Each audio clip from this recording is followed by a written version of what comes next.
I must go where the tall ships go, climb aloft in a gale, shanty loud for the bygone sailing days when I gave heave on a sail. You know, I pulled on a sail.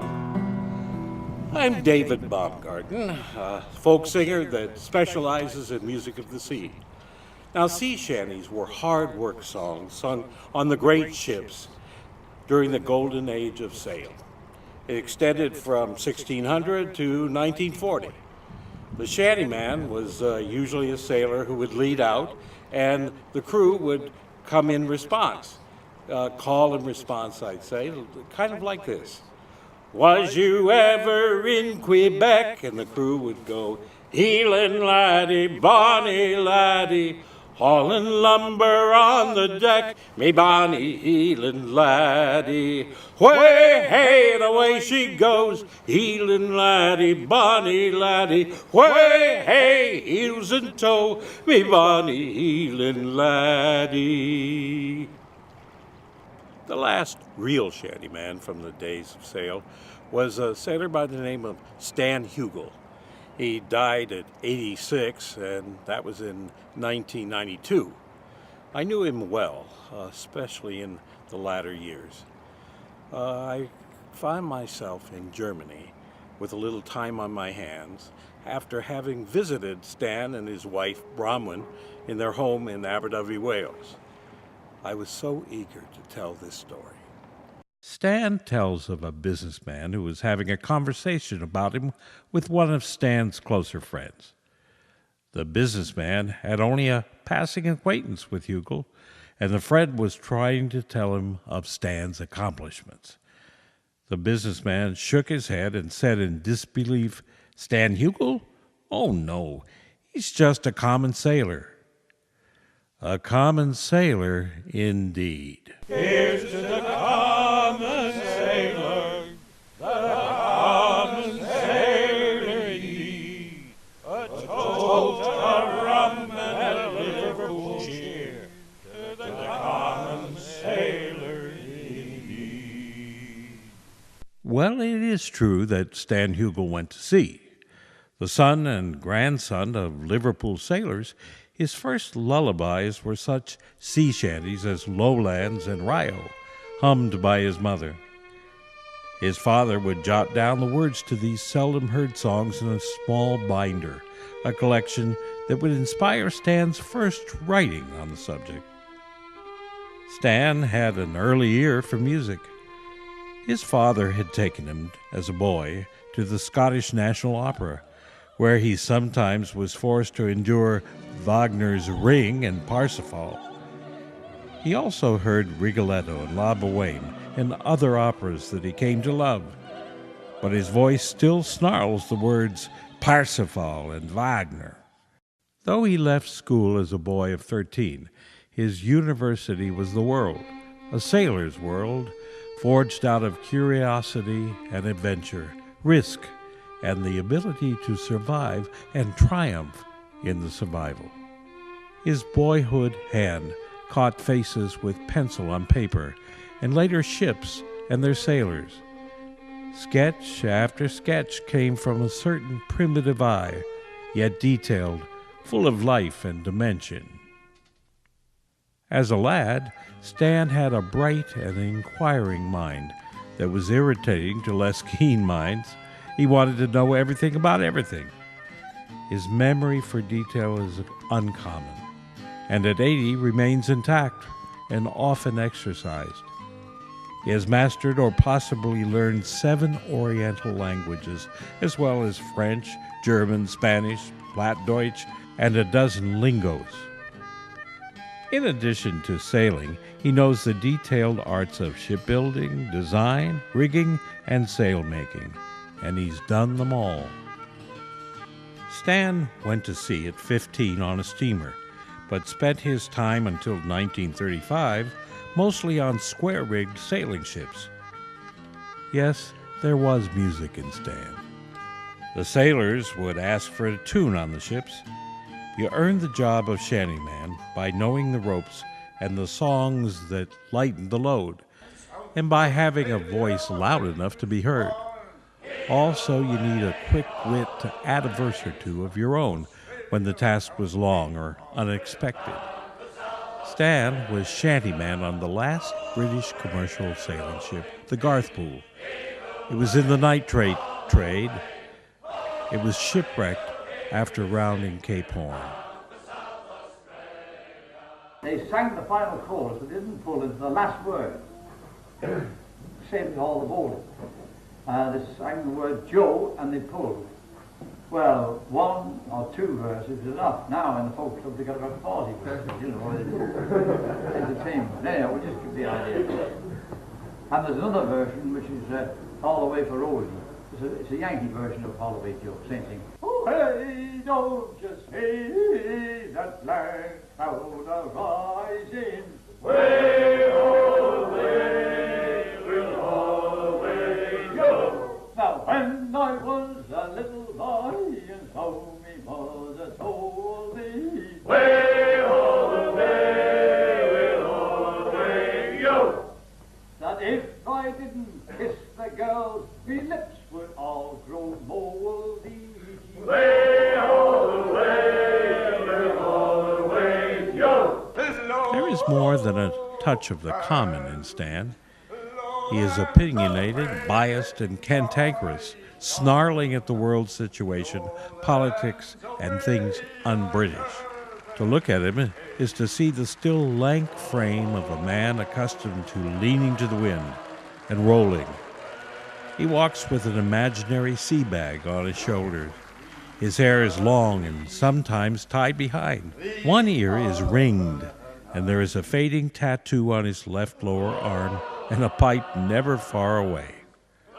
On some it would seem like theatrical garb, but with Stan it's as fitting as the rum that is never far away, flasked or pubbed, and the short, softly pointed goatee that passes for a beard on his chin. His voice is hearty, though clipped, and at times deep depending upon the arm. For Stan, each topic is a yarn, and on the many things that he is knowledgeable, a lecture.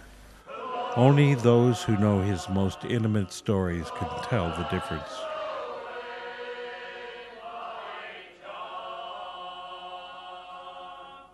Gentlemen has probably told you that I am one of the very few men that ever sang these songs at sea. I sang them on decks of sailing ships, Australian, American, the last American down east of the giant Geisy Goss. I was aboard there. Finn, German, British. I was shipwrecked in the last British sailing ship on the west coast of Africa. I went to sea in the early 20s. I was born in 1906. And I'm still singing damn British. In 1941, a German torpedo from the raider Atlantis hit the merchant ship that Stan was crewing in. The incident brought Great Britain into the war with Japan, a fact only recently learned since the records had not been made public. As bad luck would have it, the surviving sailors were picked up by a German military vessel, and Stan spent his next 4 years in a northern German POW camp. There were over 3,000 prisoners in the camp when Stan was imprisoned. They had little food and a lot of time on their hands.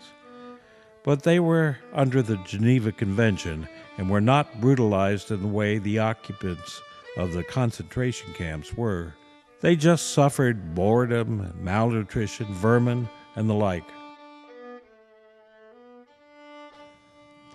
There were many brave and sometimes successful attempts at escape through underground tunnels engineered and built by experts.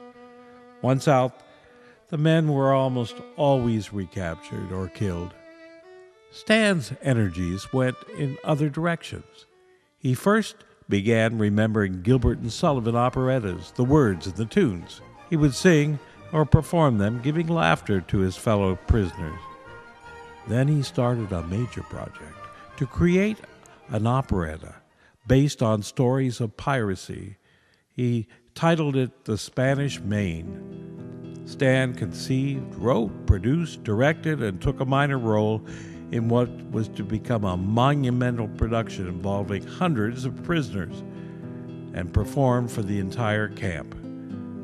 It was also viewed in awe by the German captors who had trouble on their hands. The whole prison camp story would sound preposterous or like a yarn, except for the existence of the fascinating book that Stan produced.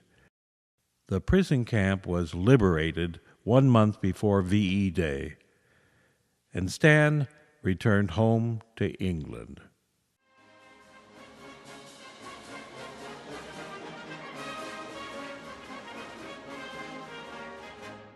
Ironically, one of the first things Stan saw when he got back to England was a movie marquee reading The Spanish Main, starring Paul Henreid and Maureen O'Hara.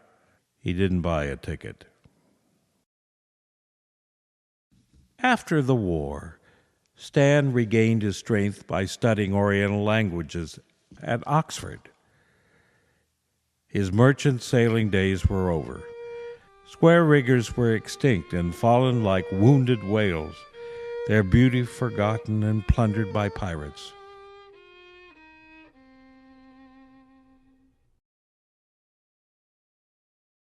After the Oxford studies, Stan got himself to Aberdyfi, Wales, where he took a job as a sailing instructor at the Outward Bound School and met his future wife, Bronwyn. While Stan is English, Bron, the name he calls her, is distinctly Welsh. She was raised in the estuary village of Aberdyfi in the province of Gwynedd. Hugill, nearing 42 when he met Bron, who was in her late teens, must have seemed like a movie star, a worldly and romantic figure having sailed the 7 seas and spent 4 years in the prison of war camp.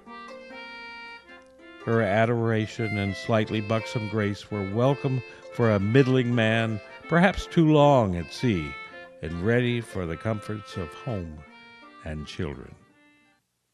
As a girl, Bron had grown up around a movie theater, her brother being the town's projectionist, and she knew everything about the latest film and the stars that were in them, and the songs. Bronwyn knew the songs. Her voice was and is music itself. If Bronwyn's mind was less curious than Stan's, her brightness and determination made him smile and show off a bit, something he's still apt to do when young girls approach him, ignoring his 80 years. Stan's greatest treasure is Bronwyn and their 2 boys, grown now and on their own.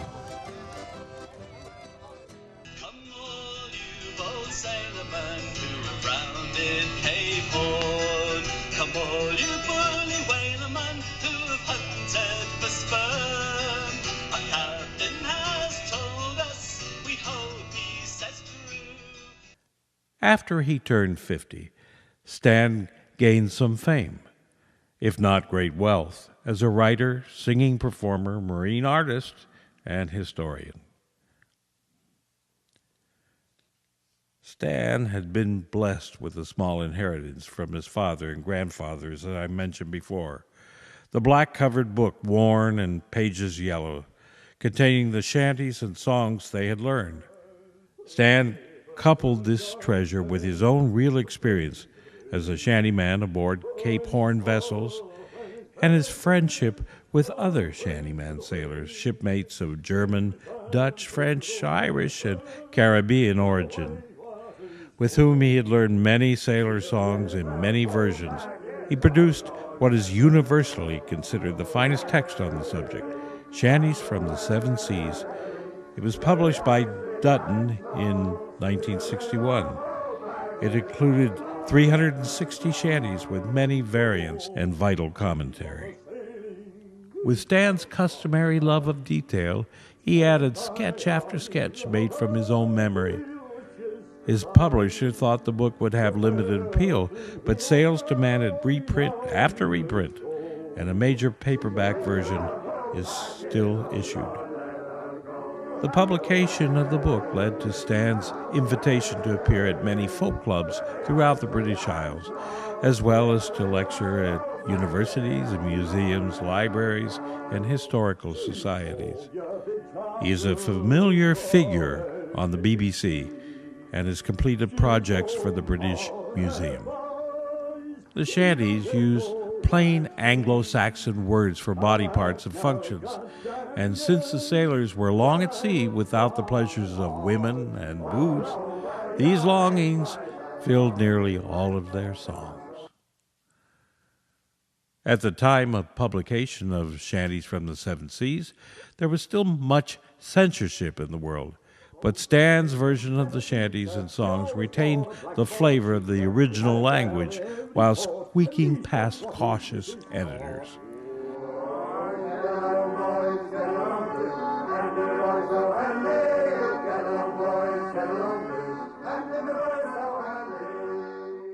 After the success of Shanties, Stan published an equally well-researched book of a different color, Sailor Town. It tells of all the notorious ports and their sailors' quarters full of traps, debauchery, and Shanghai-bent innkeepers. He paints the most vivid portrait of the merchant seaman's life, from Frisco's Barbary Coast to Amsterdam crypts, from Valparaiso to Hong Kong. The style of the book is straightforward and scholarly, but those of us who know Stan know the book is largely autobiographical, since Stan sailed to these places and knew them all firsthand. When confronted with innuendo, he smiles and repeats his hatred of the first person. I put my hand upon her breast, mark well what I do say. I put my hand upon her breast, I guess you know the bloody rest. I'll go no more a-roving with you, fair maid. A-roving, since roving's been my ruin. I'll go no more a-roving with you, fair maid. As it is, Aberdovey doesn't know much of Stan's other life or fame. He's had to balance his earlier history with his simple existence in Aberdovey, with its Welsh bluss and its probable aversion to the scandalous and ribald living of a common Liverpool sailor. Stan frequents each of the tiny shops and pubs that survive the winter till the vacationing summer people descend. And while his seaward lean is a familiar sight on the gentle hill that leads to the cottage where the Hugill family has resided for some 30 years, and Brahman's family before, only a handful of people have ever seen the prison camp book.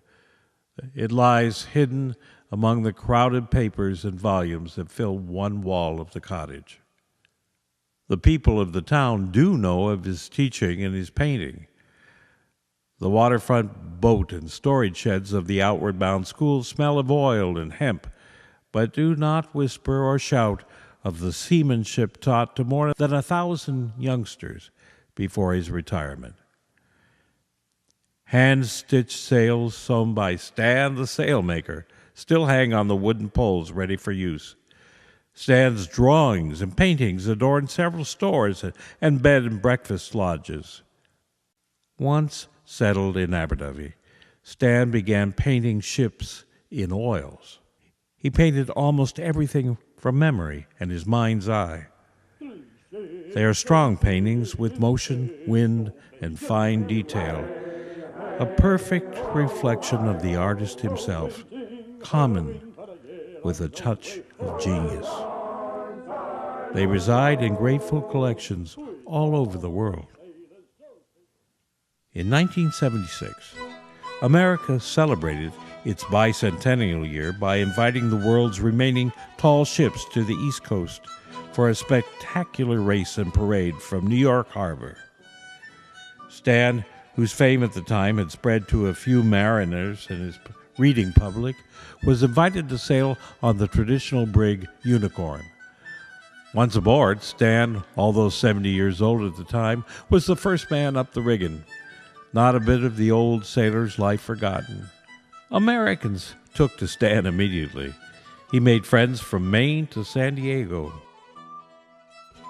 Mystic Seaport, the great living museum in Connecticut, practically adopted him. In 1978, I heard from fellow shanty singer Louis Killen that Stan Hugill was still alive. I raised the money to bring him out to the Tall Ship Shanty Festival in Seattle. It was the first time Stan had been on the west coast of the United States since he was in his 20s, when he sailed to San Francisco and Port Townsend. Since then, I brought him back to the U.S. again and again. We've traveled and sung together, but the greatest joy is just being with Stan and Braun over a tote of rum. They were like children with brownie cameras as they visited Disneyland and Universal Studios and Grauman's Chinese. They sang every time they got into the car. Welsh songs, children's rhymes, shanties I'd never heard before.